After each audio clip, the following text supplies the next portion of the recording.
Bienvenue, comme d'habitude, sur la chaîne Rocking Chair destinée aux personnes âgées. Bienvenue à vous, j'espère que je vous ai pas manqué. En tous les cas, si c'est le cas, je m'en excuse parce que j'ai tardé à faire des nouvelles vidéos. Je suis aujourd'hui là pour un nouvel article avec vous. Cet article va parler particulièrement de la fatigue. Comment combattre la fatigue à mesure que nous vieillissons? 10 chemins essentiels pour retrouver de l'énergie et de la stabilité. Alors on va voir ça ensemble parce que c'est vrai que bien souvent, je me sens fatigué. Peut-être ai-je mangé du sucre, peut-être ai-je mal dormi, ou peut-être tout simplement c'est la météo qui agit sur moi. Mon corps change et je suis en train de prendre de l'âge comme vous.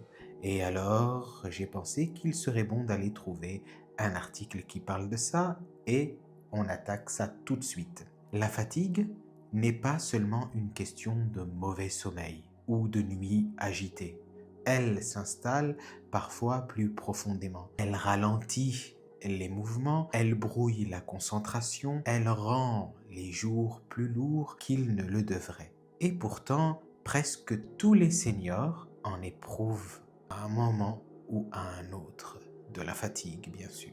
Ce qui compte le plus, c'est de ne pas l'ignorer. Comprendre la fatigue commence par l'acceptation que le corps n'a plus les mêmes besoins ou la même résilience qu'auparavant. La première étape essentielle est d'apprendre à écouter ses limites plutôt que de les nier. De nombreuses personnes âgées croient toujours qu'elles doivent persévérer, quelles que soient les circonstances, alors qu'en réalité, il est souvent beaucoup plus efficace de reconnaître quand le corps demande une pause. Cette écoute attentive n'est pas un signe de faiblesse, mais une expression de maturité. La fatigue augmente aussi lorsque le rythme de la vie est déséquilibré. Une journée trop pleine d'un côté, trop vide de l'autre, crée une instabilité qui pèse à la fois sur le corps et l'esprit. Repenser les routines quotidiennes,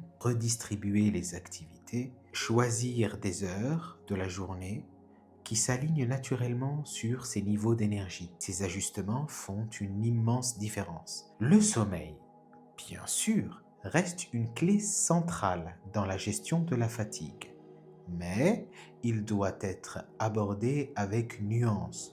Beaucoup de personnes âgées dorment suffisamment d'heures, mais dorment mal. Intéressant. L'établissement d'un rituel du soir est souvent plus efficace que de simplement ajouter du temps supplémentaire au lit. Un éclairage plus doux, une température ambiante confortable, une exposition réduite à l'écran, un livre apaisant, quelques étirements légers, ces petites habitudes préparent progressivement le corps au vrai repos. Une nuit réparatrice n'est pas seulement une question de durée, mais de transition. La nutrition joue également un rôle crucial. Avec l'âge, le corps a besoin d'un carburant plus simple à traiter, mais toujours riche en nutriments. Les repas trop lourds, trop sucrés ou trop gras drainent l'énergie au lieu de la nourrir. Des portions équilibrées, des fruits frais, des légumes, des grains entiers et une bonne hydratation fournissent un coup de pouce plus stable et durable. Bien manger ne signifie pas se restreindre, cela signifie donner au corps ce dont il a besoin pour fonctionner harmonieusement. Souvent, la modification de quelques habitudes alimentaires entraîne une amélioration notable des niveaux d'énergie. Je pense que c'est mon principal problème. Moi, je mange tout et n'importe quoi, hein. Dès que je vois quelque chose qui me tente, c'est de la gourmandise. Alors, je mange ça sans réfléchir aux conséquences et en réalité, je pense que c'est mon principal problème. C'est pour ça que je suis régulièrement fatigué à n'importe quelle heure de la journée parce que je n'ai pas une alimentation saine et équilibrée et bien répartie. Parfois même le soir, je commence à manger des cochonneries et voilà, le résultat c'est que je dors mal, je fais des cauchemars, alors que si j'avais mangé une petite soupe, j'aurais pas eu ce type de problème, je dormirais mieux et j'aurais eu une meilleure énergie le lendemain.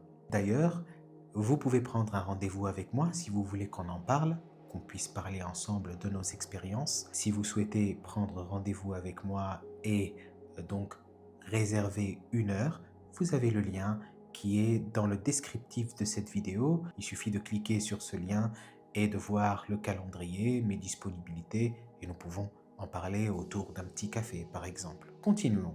L'activité physique reste l'un des outils les plus puissants contre la fatigue, en particulier lorsqu'elle est pratiquée avec modération et surtout, bien sûr, pour nous, pour vous, cohérence. Contrairement à ce que l'on pourrait penser, bouger le corps ne l'épuise pas. Il active la circulation, renforce les muscles, soutient la fonction cardiaque et libère des hormones associées au bien-être. Mais l'objectif n'est pas un exercice intense. Il suffit de marcher, de s'étirer ou de faire quelques mouvements doux. 10 minutes par jour peuvent transformer considérablement la façon dont on se sent. La cohérence compte plus que l'effort. Un corps en mouvement se défend beaucoup mieux contre la fatigue qu'un corps qui reste immobile. Et j'en ai fait l'expérience. En ce moment, je suis en train d'essayer de courir un petit peu. 10 minutes 2-3 fois par semaine. Mais bien évidemment, plus je vais prendre de l'âge, je vais devoir changer drastiquement. Je pourrais par exemple marcher. On va traiter le dernier point, la fatigue émotionnelle, bien souvent négligée. C'est l'une des formes les plus lourdes à porter. Les soucis, les pensées répétitives, les souvenirs douloureux ou le sentiment d'être dépassé peuvent drainer l'énergie plus rapidement que n'importe quelle activité physique.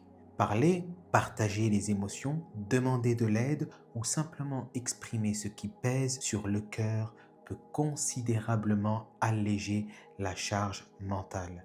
Quand on prend de l'âge, on devient plus fragile, plus sensible et donc il faut rester avec les personnes bienveillantes qui nous apportent la paix. Je suis là pour ça. Vous pouvez réserver de toutes les façons donc une petite heure avec moi et nous pourrons en parler dans des conditions agréables ensemble. J'en profite également pour vous dire de vous abonner à la chaîne. N'hésitez pas à cliquer sur le bouton s'abonner. Donc en cliquant sur ce bouton, vous pouvez recevoir toutes les autres vidéos et même vous pouvez avoir toutes les vidéos donc régulièrement, même les vidéos que j'ai déjà faites. Et aussi, je voulais, pour terminer aujourd'hui, vous dire un grand merci pour ceux qui ont fait des dons sur Tipeee, T-I-P-E-E-E. C'est un site qui permet de faire des dons aux créateurs de contenu comme moi. Bien évidemment, ça m'aide énormément, donc n'hésitez pas à le faire. Pour ceux qui l'ont fait, merci, un grand merci. Voilà, si vous voulez continuer à lire le reste des conseils, donc tout l'article, c'est dans le descriptif. Pour prendre rendez-vous avec moi, ou pour faire un don, ou pour lire l'article, tout est dans le descriptif de cette vidéo. Il y a un lien pour chaque chose.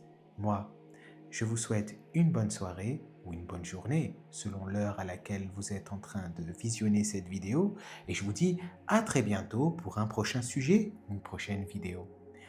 À plus!